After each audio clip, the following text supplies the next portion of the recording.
দিলাম 12 ভোল্ট, প্রাইমারিতে 12 ভোল্ট দিয়েছি positive, DC 12 volt supply input দিয়েছি সোর্স, যেটাকে আমরা সোর্স বলি, যেটা প্রাইমারিতে দেওয়া হয় পাওয়ার, সেটা হচ্ছে সোর্স। সো এটি 12 ভোল্ট সোর্স ইনপুট করা হয়েছে এবং আউটপুট 230 ভোল্ট পাওয়া যাবে এখান থেকে।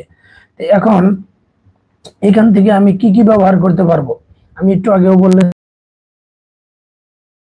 টিভি ফ্রিজ এগুলো ব্যবহার করতে পারবো। এই যে 12 ভোল্ট যে আমি ইনপুট দিলাম, আউটপুট পেলাম 230 ভোল্ট, এই কাজটা করতেছে মূলত এটার ভিতরে চপার আছে, এই চপারে এটার ভিতরে ট্রানজিস্টর আছে, সরি মসফেট আছে, মসফেট এবং চপার এই দুটি মিলিয়ে এখানে আউটপুটে 230 ভোল্ট ভোল্টেজ সাপ্লাই দিচ্ছে। তো আসলে কিভাবে এটি করতেছে আমি এটি খুলে দেখাবো আপনাদের। এটার ভিতরে যে পার্টস গুলো আছে সেগুলো একটা একটা আপনাদেরকে বুঝিয়ে দিব, এবং এইখান থেকে কিভাবে ভোল্টেজ গুলো ইনপুট হচ্ছে আর এই দিক দিয়ে কিভাবে আউট হচ্ছে।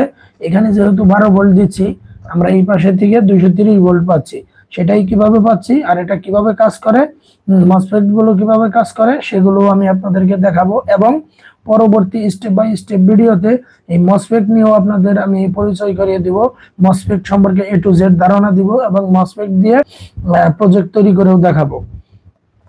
দেখুন এখানে আজকে হচ্ছে আমি ইনভার্টার নিয়ে প্রজেক্ট করতেছি, ইনভার্টার নিয়ে লাইভ করতেছি। আপনারা ইনভার্টারের সম্পর্কে A to Z যা আছে আজকে আপনাদেরকে বলে দিব। এটা কিন্তু বাসাবাড়িতে ব্যবহৃত হয়, আর সাধারণত এখন কারেন্টের খুবই সমস্যা, আর এটা সোলারের জন্য পারফেক্ট। অথবা আপনি চাইলে যখন কারেন্ট থাকে তখন একটি ট্রান্সফরমার ইউজ করে ব্যাটারি চার্জ করবেন, এবং যখন কারেন্ট না থাকে ব্যাটারি থেকে এখানে ইনপুট লাইন দিয়ে এই আউটপুট থেকে কিন্তু আপনি আবার এসির যে ডিভাইসগুলো, এসির যে লোডগুলো সেগুলো চালাইতে পারবেন। তো সেগুলো চালানোর জন্য এই ইনভার্টারটি ইউজ করতে হবে। আর এই ইনভার্টারটি ইউজ করতে গেলে আপনাকে 12 ভোল্টের ব্যাটারি লাগবে। 12 ভোল্টের ব্যাটারিকে চার্জ করার জন্য একটি চার্জার লাগবে।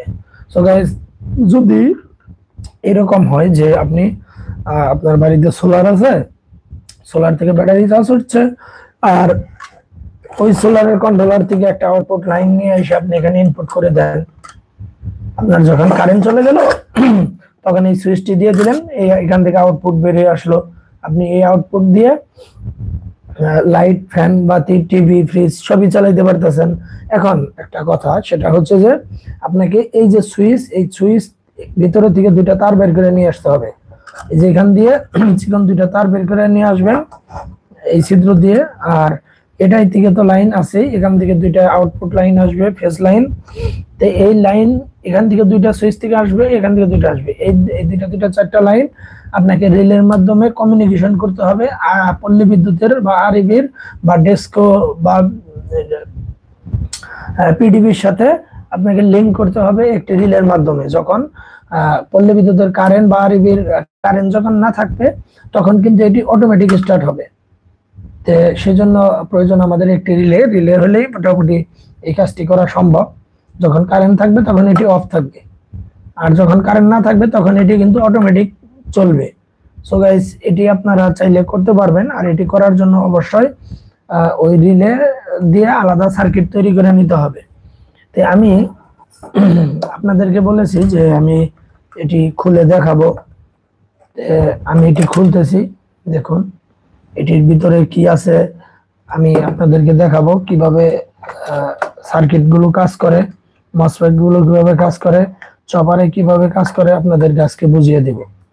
তো এই ভিডিওগুলো যারা ইলেকট্রনিক্স এর কাজ করেন বা পছন্দ করেন তাদের জন্য উপযুক্ত একটি ভিডিও, তারা দেখতে পারেন, তাদের জন্য খুবই উপকার হবে। আমি দেখুন এখানে আছে শুধু সুইচ আর একটা সকেট। আমি এটি একটু খুলে দিচ্ছি। এটি খুলতে গেলে এই পাশের একটা স্ক্রু, আমাদের দুটো স্ক্রু খুলতে হবে।